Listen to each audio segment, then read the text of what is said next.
Xeyir olsun dəyərli soydaşlarımız, Günah televizyon efirində günün səs xəbərlər xidmətlə qarşınızdayıq. Bugün dünyada və güneydə nələr yaşanır, ən son olaylar nələrdən ibarətdir? Xəbər başlıqlarından sonra daha ətraflı. Təbriz Universitetinin öğrenci fəalları son hadisələrlə bağlı bəyanat yayıblar. Zəlzələ nəticəsində dağılan evləri tikməyən İran rejimi vəd etdiyi 2 milyonluq vamı da verməkdən boyun qaçırıb. Bakı, Moskva, Astana Xəzərin ekoloji problemlərini müzakirə ediblər. Şimali Azərbaycan Müdafiə Naziri General Səfər Əbiyevlə İranın Azərbaycandakı səfiri Möhsün Pakayin arasında görüş keçirilib. İndi isə daha ətraflı. Təbriz Universitetinin öğrenci fəalları son hadisələrlə bağlı bəyanat yayıblar. Bəyanatda Qaradağ bölgəsində baş verən zəlzələyə işarə edilərək bildirilir ki, Azərbaycan milli fəalları və Milli Televizyonun da qeyd etdiyi kimi Azərbaycanlılar özlərinin ayrıca bir millət olduqlarını Qaradağ zəlzələsində dünyaya bir daha sübut etdilər. Bəyanatın başqa bir hissəsində Amerikalı senatorun Güney Azərbaycanla bağlı həmin ölkənin Xarici İşlər Nazirinə məktub yazmasını Qaradağ zəlzələsində Azərbaycan millətinin göstərdiyi fədakarlığın nəticəsi olduğu vurğulanır. Daha sonra isə Fars faşizminin zəlzələ bölgəsinin əhalisinə qarşı ayrı seçkiliklə yanaşmasının onların nə dərəcədə rasist olmalarını göstərdiyi xatırlanır. Belə ki, zəlzələ bölgəsində dağılan evləri bərpa etməyə yardım etməli olan rejim bu işdən boyun qaçırıb. Komünist Venezuelada əhalisi üçün evlər tikir. Bəyanatın sonunda isə dərs ilinin başlaması ilə bir sıra Azərbaycanlı fəalların universitetdən xaric edilmələri və ya itilatın həbsxanalarında həbsə saxlanmalarına işarə edilir. İran mətbuatının yaydığı məlumata görə Vərziqanda zəlzələdən zərər çəkənlərə və evsiz qalan əhaliyə daimi yaşayış yeri tikmək yerinə konekslər veriləcək. Dövlətin vəd etdiyi 2 milyonluq əvəzsiz vam isə verilməyəcək. Bu barədə Şərqi Azərbaycan Ostanının valisi Əliza Beygi Fars xəbər ajansına müsahibəsində məlumat verib. O bildirib ki, zəlzələdən zərər çəkən və yaşayış yeri olmayan vətəndaşlara ev yerinə sığınacaq evlər veriləcək və onlara veriləcək vamın 2 milyon tüməni veriləcək konekslər üçün nəzərdə tutulub.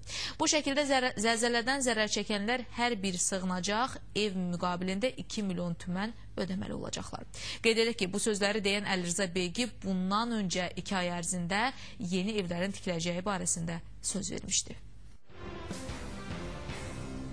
Bakı, Moskva, Astana Xəzərin ekoloji problemlərini müzakirə ediblər. Azərbaycan mətbuatının yaydığı məlumata görə oktyabr ayının 31-də Novosi Beynəlxalq Mətbuat Mərkəzində Bakı, Moskva, Astana video körpüsü təşkil edilib. Tədbir Xəzər dənizinin ətraf mühitinin mühafizəsi haqqında çərçivə konvensiyonunun imzalanmasının 19-cu il dönümünə həsr olunub. Xəzərin ekologiyası, problemlər və onların həlli yolları mövzusuna həsr olunmuş video körpüdə Xəzərin canlı sərvətlərinin qorunması, ətraf mühitinin mühafizəsi, Xəzərin karbohidrojen ehtiyatlarının təhlükəsiz şəkildə nəqli, ekoloji mühitin hazırki durumu və bu sahədə Xəzəryanı ölkələr arasında əməkdaşlıq yolları müzakirə edilib. İştirakçılar Xəzərin müxtəlif növ tullantılarla çirklənməsindən narahatlıq ifadə edib, təcili tədbirlər görülməsə yaxın gələcəkdə böyük fəlakətlər doğacağını bildiriblər. Həmçinin tədbirdə Xəzərin hüquqi vəziyyəti məsələsinə toxunulub. Bildirək ki, bu məsələ tez bir zamanda həll edilməlidir. Xəzəryanı ölkələrin dövlət başçıları bu problemə ciddi yanaşmalıdırlar. Xəzərdəki ekoloji problemlər konvensiyonunun müddəaları yerinə yetiriləcəyi halda aradan qalxacaq. Şimali Azərbaycan Müdafiə Naziri General Səfər Əbiyev İran Azərbaycandakı səfiri Möhsün Pakayini qəbul edib. Müdafiə Nazirliyinin mətbuat xidmətindən verilən məlumata görə Azərbaycan Müdafiə Naziri yeni səfiri təbrik edərək ona gələcək işlərində uğurlar arzulayıb. Görüşdə İranla Azərbaycan Respublikası arasındakı əlaqələr, bölgədəki hərbi siyasi vəziyyət və Ermənistan-Azərbaycan Dağlıq Qarabağ münaqişəsi ilə bağlı fikir mübadiləsi aparılıb. Sonda səfir Möhsün Pakayin İranın Azərbaycan Respublikasına təyin edilmiş yeni hərbi nümayəndəsini Müdafiə Nazirinə təqdim edib.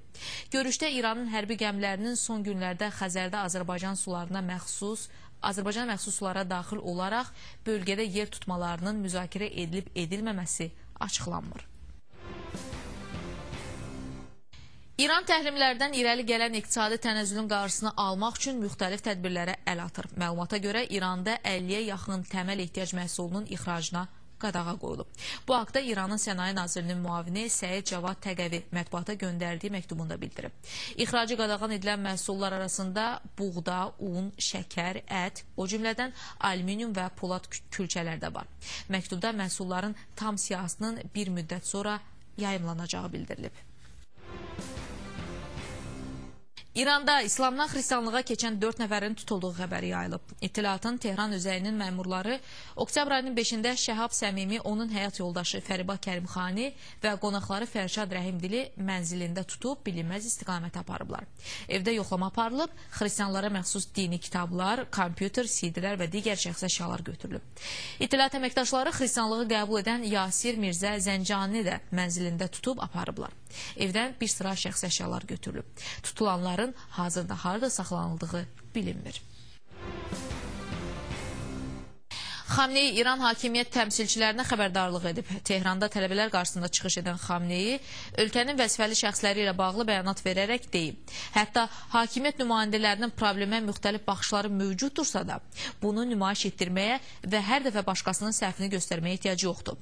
O əlavə edib ki, İranda qarşıdakı prezident seçkilərinə qədər baxışlardakı fərqlər tez-tez səsləndirilməməlidir. Çünki bu, ölkəyə xəyanət hesab oluna bilər. Xamneyi prezidentə, parlament sədrinə və baş dadistana xəbərdarlıq edib ki, onlar öz işlərini davam etdirməli və xarici mətbuatda onların sözlərindən İran əleyhinə təbliğatda istifadə edilməsinə imkan verməməlidirlər. Xatırladaq ki, bir müddət əvvəl İran prezidenti Mahmud Əhməd-Nejad Tehranda evin həbsxanasına baş çəkməsi üçün növbəti məktub yazıb. Onun bundan əvvəlki cəhdi məhkəmə məmurları tərəfindən narazılıqla qarşılanmışdı. Haşimi Rəfsəncani məclisin bir sıra keçmiş millət vəkilləri ilə görüşüb. Haşimi Rəfsəncani dolayı yolla İran İslam Respublikasının ideyalarının özünü doğrultmadığına eyham vurub. O deyib ki, indiki böhrandan çıxmaq üçün məntiqli qərarlar qəbul etməliyik. Əvvəldən qərarı alınmışdı ki, İslam və şiəliyin əxlaqla, inamla bağlı hökmlərini elə həyata keçirək ki, əsarətdə olan digər müsəlman xalqlara nümunə olsun. Bu, şiə məktəbinə vurulub, zülm, istibdad və irtica zəncirini qırıb azadlığa çıxsınlar. Hamı bilir ki, inqilabın qələbəsi geniş xalq kütlələrinin birgə səy nəticəsində mümkün olub. Lakin təəssüflər olsun ki, bugün ölkənin idarəçiliyindəki bir sıra səriştəsizliklər ali təhsilli gənc nəsildə hakimiyyətə qarşı şübhələr yaradı. Biz tam şücaətlə bu həqiqətləri müzakirəyə çıxarmalı, onun həllinə çalışmalıyıq. Hesab edirəm ki, vətəndaşlar hakimiyyətdəki dəyişikliklərdə səmimilik və düzgünlük görsələr, hər hansı bir xarici düşmən qarşısında dayanıb sistemə dayaq olacaqlar. Catherine Ashton Səid Cəlili ilə görüşəcək. Bu barədə Avropa Birliyinin xarici məsələlər və təhlükəsizlik məsələləri üzrə ali nümayəndəsi Catherine Ashton özü şəxsən açıqlama verib. O deyib ki, yaxın günlərdə İranın mübahisəli nüvə proqramı ilə bağlı İran Ali Milli Təhlükəsizlik Şurasının katibi Səid Cəlili ilə görüş olacaq. Ancaq o görüşün nə vaxt və harada keçiriləcəyi ilə bağlı heç bir məlumat verməyib. 2 gün öncə Amerikanın Xarici İşlər Naziri Clinton da İranın nüvə proqramı ilə bağlı danışıqlar masasına dönməyə çağırmışdı. Fransa ilə İsrail İranın nüvə proqramını müzakirə ediblər. Görüşdə İrana qarşı beynəlxalq təhrimlərin kəskinləşdirilməsi müzakirə olunub. Fransa prezidenti François Hollande Parisdə İsrailin baş naziri Benyamin Netanyahu ilə görüşündən sonra deyib ki, İran nüvə silahı üzərində işləmədiyinə qəti sübutlar göstərməlidir. Netanyahu da İrana qarşı sərt bəyanatlar səsləndirib. İsrail və Yunanistan F-16 təyyarələri ilə keçirdiyi təlimlərin İrana hücumla bağlı ola biləcəyi barədə mətbuata xəbərlər yayıb. Məlumata görə Larisa bölgəsindəki təlimin Yunanistan mətbuatında İrana hücumla bağlı hazırlıq ola biləcəyi kimi yozulub. 2 gün sürən təlimdə İsrailli xələbanlar gündüz və gecə uçuşları ilə hədəfə vurma sınaqları aparıblar. Ortaq təlimlərdə 10 ədəd F-16 tipli İsrail təyyarəsi və 152 heyət üzvləri qatılıb. İsrail keçən həftə bənzər təlimi öz torpaqlarında Amerikanın hərbi hava qüvvələri ilə aparıb.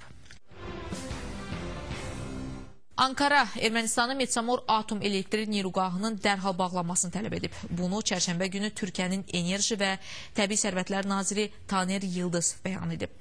Məlumatı Türkiyənin TRT Haber televizyonu yayıb. Nazirin sözlərinə görə Metsamor Neyruqahı artıq 40 ildir fəaliyyət göstərir. Köhnə Neyruqahlar isə böyük təhlükə mənbəyidir. Bir müddət əvvəl Türkiyə mətbuatının yaydığı məlumata görə Ermənistan hökuməti Metsamor Atom Elektrik Neyruqahının istismar müddətini 2023-cü ilədək uzadıb. Dəməşqin ətrafındakı Şiə məqbərəsində törədilmiş partlayışda azı 8 nəfər ölüb, 15 nəfər isə yaralanıb.